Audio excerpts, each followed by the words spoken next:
स्वागत करुछि cutie pie 2.08 को। एठी आपण शुणिबे श्रीकृष्ण और श्री जगन्नाथक भक्तिमय उपदेश भजन और शुभवाणी। नमस्कार प्रिय मित्र माने, आपण मानंकु क्यूटी पाई 2.08 चैनल को स्वागत करुछि। आजिर वीडियो रे आमे आलोचना करिबा श्रीकृष्ण का आध्यात्मिक शिक्षा विषय रे। सही शिक्षा जहाँ आपणक जीवन को पुणी परिवर्तन करि पारिबो। तुमे जदि आसुथिबा समस्त चैलेंज और असुविधारू मुक्ति चाहुच तेबे एही वीडियो सुनिबाकू आवश्यक। चलंतु आमे आरंभ करिबा। श्रीकृष्ण गीतारे कहिचंती जे लोक धर्म रे रहिछि से सबु समय सफल। धर्म केवल धर्मग्रंथ पढ़िबा किंबा पूजा करिबा नुहे। धर्म होउछि मानवीय मूल्यबोध, सत्य और न्याय, दया, अहिंसा और सहयोग। जेतेबेले आमे एही धर्मर मूल्य गुड़ी को निज जीवन रे अनुसरण करिबु तेबे आम मन और आत्मा शांत और सुस्थ हेबो।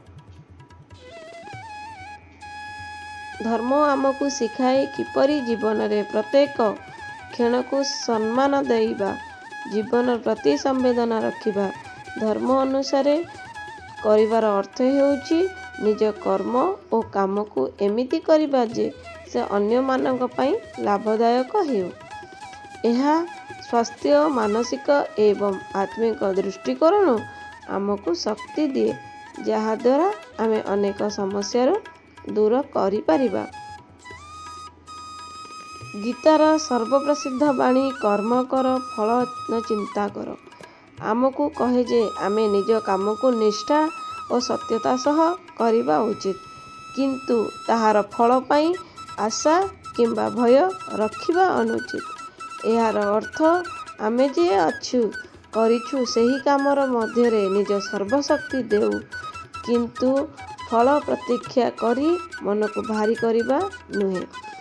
यह आमको मन दृढ़ता और समाधान देइथाए। आमे जदि एही पाठ को अनुसरण करू तेबे आमर मन शांत और स्थिर रहिबो, जहा आमको जीवन रो अनेक चैलेंज रु मुक्त करिदेबो। मन होउछि आम जीवन रो नियंत्रण केंद्र। जेतेबेले मन शांत और स्वच्छ रही थाए सेतेबेले आमर शरीर और परिवेश मध्य सुस्थ और समृद्ध हुए। श्रीकृष्ण आमको कहिचंदी मन शांति हेले सबु शांति। तांकर भक्ति और ध्यान प्रथा एही शांति को पाइबार सर्वोत्तम पथ।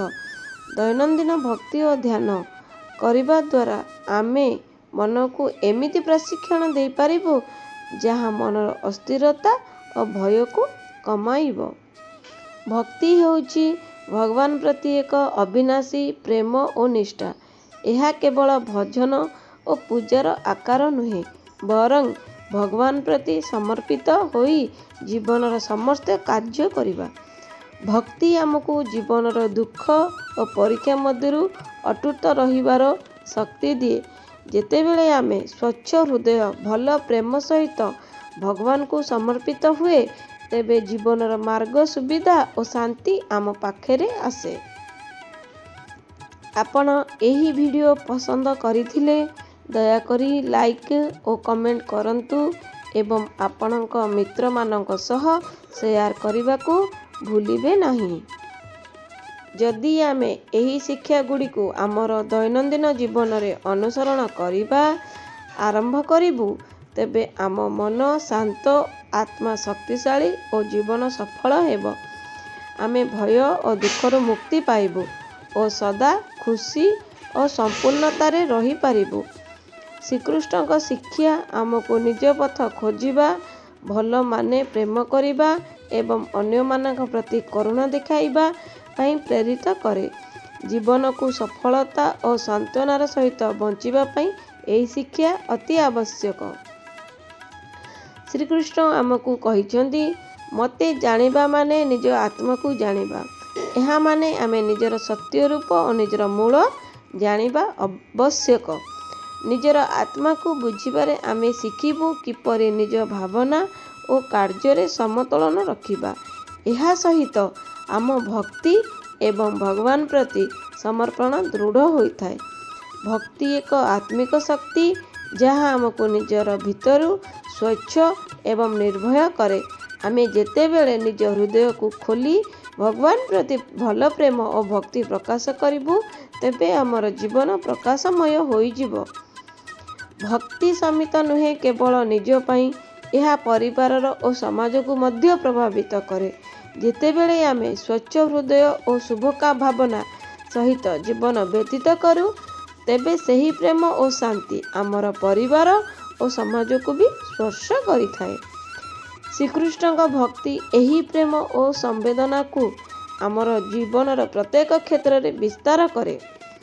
ତୁମେ ଆଜି ଯଦି ଏହି ଭିଡ଼ିଓକୁ ଦେଖୁଛ ତେବେ ଏହା ହେଉଛି ଏକ ସୂଚନା ଯେ ତୁମର ଜୀବନ ଏବେ ପରିବର୍ତ୍ତନ ପଥରେ ଅଛି। ଶ୍ରୀକୃଷ୍ଣଙ୍କ ଶିକ୍ଷା ଆମକୁ ଶିଖାଏ କିପରି ଧର୍ମର ମାର୍ଗ ଅନୁସରଣ କରି ମନକୁ ଶାନ୍ତି ଦେଇ କର୍ମ କରି ତାହାର ଫଳ ପ୍ରତୀକ୍ଷା ନ କରି ଏବଂ ଭକ୍ତି ସହିତ ଜୀବନକୁ ଭରିବା। ଆସନ୍ତୁ ଏହି ପାଠକୁ ନିଜ ଜୀବନରେ ଅନୁସରଣ କରି ନିଜ ମନ ଓ ଆତ୍ମାକୁ ସଫଳତାର ରାସ୍ତାରେ ନେଇଯିବା।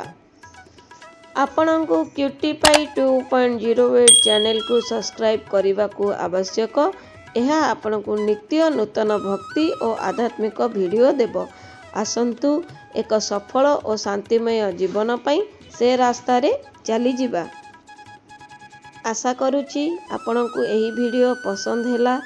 ଯଦି ଏହା ଆପଣଙ୍କୁ ପ୍ରେରଣା ଦେଲା ତେବେ ଲାଇକ୍, କମେଣ୍ଟ ଏବଂ ସେୟାର କରନ୍ତୁ। ଆଉ ନୂତନ ଭିଡ଼ିଓ ପାଇଁ ଚ୍ୟାନେଲକୁ ସବସ୍କ୍ରାଇବ୍ ଏବଂ ବେଲ୍ ଆଇକନ୍କୁ ଦବାଇ ଦିଅନ୍ତୁ। ଶ୍ରୀକୃଷ୍ଣ ଆପଣଙ୍କର ମଙ୍ଗଳ କରନ୍ତୁ। ଜୟ ଶ୍ରୀକୃଷ୍ଣ।